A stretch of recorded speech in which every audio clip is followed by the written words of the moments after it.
السياسي المناضل عبد الرحمن عبد الشكور ورسمة، رائد نضال الديمقراطية ومكافحة الدكتاتورية.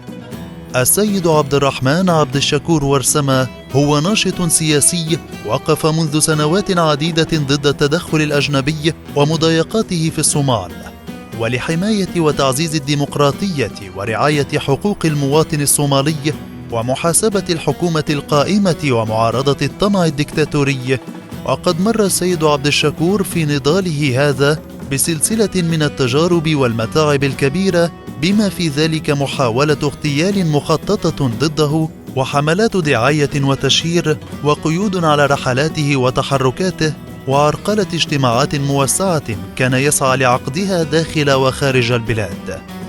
وفي أواخر عام 2017 نظم السياسي عبد الرحمن عبد الشكور في مقدشيو اجتماعات توعوية موجهة للشباب والمثقفين ووسائل الإعلام والمجتمع المدني، كما عقد اجتماعات لتصحيح المسار السياسي للوطن.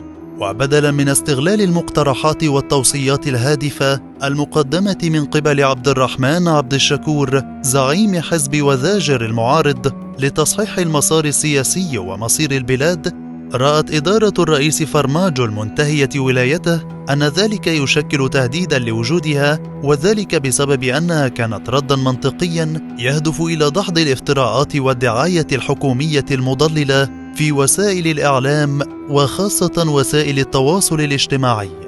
ومعروف أيضا أن سياسة فرماجو وأصدقائه كانت مبنية على تقسيم المجتمع إلى وطنيين ومخربين، لأن استراتيجيته كانت تتمثل في إنشاء اتجاه سياسي أحادي الجانب وسحق أي شخص ينتقده أو يعارضه، وبذلك قد داسوا بشكل صارخ على المبادئ الأساسية للدولة الصومالية، والتي كان أهمها: أولاً حوار ومصالحة وطنية، ثانياً تطبيق نظام فيدرالي، ثالثاً تعميق النظام الديمقراطي، رابعاً سياسة خارجية قائمة على مصلحة وطنية ولا عدائية، خامساً بناء جيش وطني يحمي الوطن والدستور.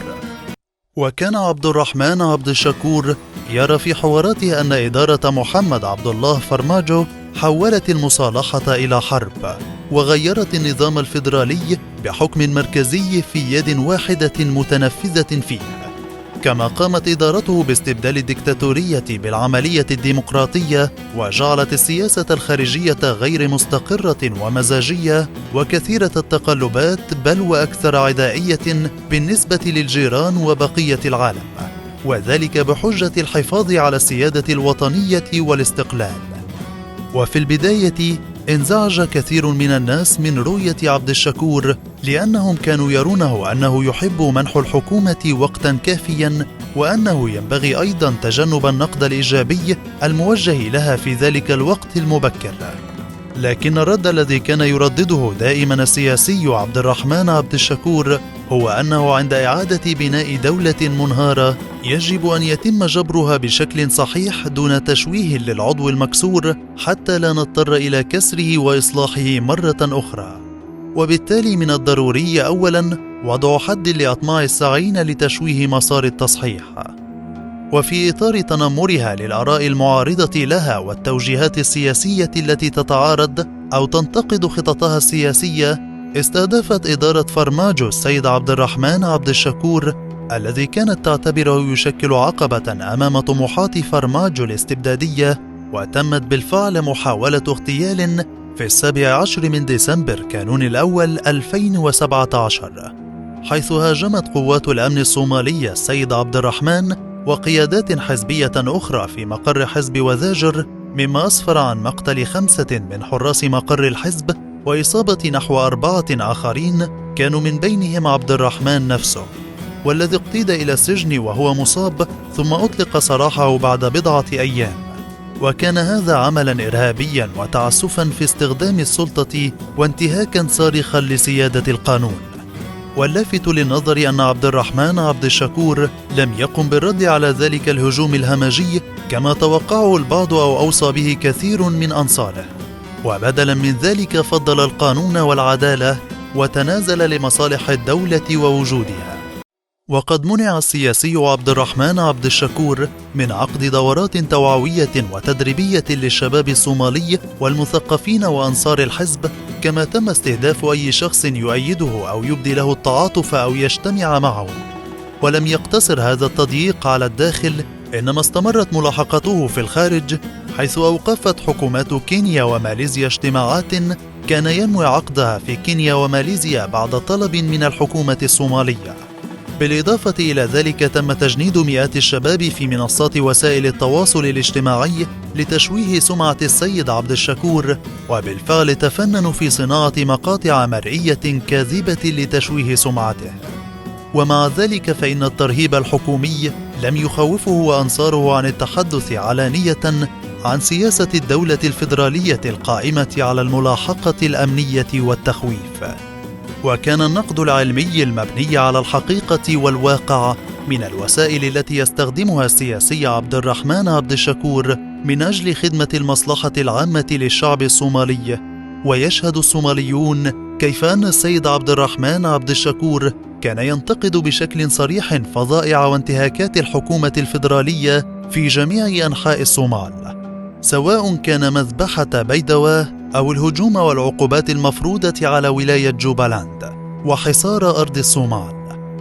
وعندما يأست الحكومة من سياسة الضغط والتخويف وتشويه السمعة، حاولت اللجوء إلى استمالته بتكتيكات وحيل أخرى كإغرائه بمناصب وأموال، إلا أن عبد الرحمن عبد الشكور يعتقد دائما أن ثقافة الفساد هذه قد أثرت على روح السياسة الصومالية، وعرف بها سابقا، وكيف أنه كان يحذر دائما من هذه الآفة التي استحدث لها مصطلحا اشتهرت به شعبيا: سياسة الارتزاق، وهي الممارسة التي كان العديد من السياسيين ينتهجونها في تعاملهم مع دولة فرماجو. وبشهادة الجميع خاطر السياسي عبد الرحمن عبد الشكور بحياته للدفاع عن سياسة القانون والدستور وحرية المواطنين الصوماليين، حيث تصدى بتضحية لطموحات فرماجو الديكتاتورية. كما تقدم عبد الشكور برؤية واضحة وحوار بناء ونشاط دائم. ثم إن الضغوط التي تعرض لها ومحاولات تشويه صورته أو إعاقة أنشطته لم تثنيه أبدا عن متابعة طريقه بنهج سلمي. وتجدر الإشارة إلى أنه خلال سنوات نضاله ورث الناس من السيد عبد الرحمن عبد الشكور مصطلحات ذات دلالة ومفهوم عميق، والتي وصفها بالظواهر الناجمة عن الواقع الاجتماعي السياسي، وتشمل تلك المصطلحات الشائعة باللغة الصومالية: الذباب الإلكتروني والارتزاق السياسي.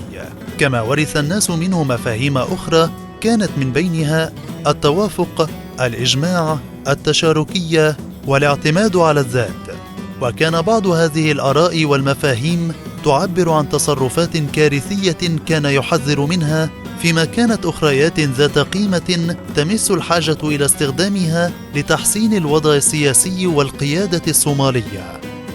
وفي السياق ذاته فقد عرف السيد عبد الرحمن بتركيزه المستمر على مراقبة ومتابعة الواقع الجيوسياسي في المنطقة التي تقع فيها الصومال، واشتهر أيضا بالطريقة البسيطة التي يشرح بها للشعب ما يتعلق بالنظام الفيدرالي والعقد الاجتماعي الذي يحتاج إليه بلدنا، وكيف أن التحديات التي يواجهها الصومال الذي هو وطن يتعافى ويتوحد من جديد هي تحديات مختلفة عن التحديات التي تواجه دولة ينفصل بعضها عن بعض.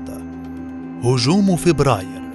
في ليلة 19 من فبراير 2021، عندما تعرض الرئيسان السابقان شريف شيخ أحمد وحسن شيخ محمود للهجوم، تجرأ السيد عبد الرحمن عبد الشكور في ذلك الصباح على قيادة مسيرة احتجاجية انضم إليها لاحقا قادة آخرون من اتحاد المرشحين ونواب البرلمان وشيوخ القبائل ونشطاء من الشباب الصومالي. ولم تكن تلك الخطوة الجريئة سهلة في ذلك اليوم، حيث كان رد الفعل الحكومي إطلاق نار على المتظاهرين. وقد نجا عبد الشكور وغيره، كما وقع هجوم مباشر شنته القوات المدربة تدريبا خاصا على السيد عبد الشكور والرئيس السابق حسن شيخ محمود. ومن بين الأنشطة والتحركات السياسية المعروفة بعبد الشكور أنه يشارك مع الشعب الصومالي آراءه حول المآسي والأزمات التي شلت الصومال وطرق الحل الممكنة. شخصية جمعت بين المعرفة العلمية والدينية والفهم العميق للوضع الصومالي والتحديات الجيوسياسية في المنطقة والعالم، وكان دائما زعيما مطلعا وبليغا يلهم الشعب الصومالي في الداخل والخارج. يقوم عبد الشكور بزيارات هادفة إلى جاليات في الشتات الصومالي وإلى طلاب الجامعات داخل وخارج البلاد، وتركزت كل هذه الاجتماعات مع المجتمع والطلاب على حاجة الصوماليين إلى وطن موحد يحافظ عليه الجميع، وأن ذلك يبدأ بخلق الثقة والتسوية المجتمعية. يتحدث عبد الشكور نيابة عن الضحايا الصوماليين أينما كانوا، مثل المذابح والانتهاكات التي ترتكبها حركة الشباب بحق الشعب الصومالي، ويشير بصراحة إلى أن ثقافة حركة الشباب الإرهابية غزو صارخ على ديننا الإسلامي الحنيف. وأكد مرارا أن سبب وجود حركة الشباب هو تضييع الدولة الفيدرالية فرصة التقريب والتجميع بين الصوماليين وإيجاد نظام يثق فيه الناس بمؤسساتهم الوطنية، ثم بعد ذلك يتحدون لمكافحة الجماعات الإرهابية التي تقوم دائما بإذلالهم وابتزازهم وإبادتهم. يعتقد عبد الشكور أن وجود حركة الشباب هو نتيجة طبيعية للضعف وانعدام التخطيط القيادي للدولة الفيدرالية، إلى جانب سياسة الإقصاء والتهميش التي تتعامل بها الدولة الفيدرالية مع الإدارات الإقليمية والسياسيين المعارضين لرؤيتها. وهذا مما أدى إلى أن تجمع حركة الشباب اليوم أكبر قدر من الضرائب من الشعب الصومالي. وفي السياق ذاته يؤمن ويدافع عن النقاش الحر وضرورة توفير الفرص المؤدية للتفاهم والاتفاق الدائم بين الصوماليين، ويعتقد أنه يجب أن تتاح للشباب والمثقفين الصوماليين فرصة لمناقشة أفكارهم بحرية من أجل تحقيق مستقبل أفضل. ويؤمن أيضا أن الدولة الفيدرالية الحالية قد أفقرت الوعي وحطمت جرأة الشباب والمثقفين الصوماليين على التحدث علانية عن مصالحهم، وبدلا من ذلك أهدرت الدولة الحالية الموارد وقوة الدولة على تجنيد آلاف من المطبلين العاملين لتشويه سمعة المعارضين لرؤية الدولة. ويذكر أنه يوجد في الصومال والعالم سياسيون كانوا مناضلين معروفين بالدفاع عن قضايا ومبادئ قيمة، وبدوره يؤمن عبد الشكور بشكل كبير مثل هؤلاء المناضلين بأهمية السياسات القائمة على رؤية واضحة ومبدأ ثابت وموقف لا يتغير وصبر وشجاعة وكفاءة شخصية. وكل هذه الخصائص مطلوبة من أي قائد، ولا سيما الزعيم الذي يجب أن يقود الصومال في المرحلة الراهنة إلى الاكتفاء الذاتي والتوافق واستكمال المشاريع التنموية وتطوير وحماية المؤسسات الدستورية المستقلة عن بعضها البعض، والتي يفترض أن تكون أساساً لنظام ديمقراطي خال من الاستبداد والانتهاكات القانونية.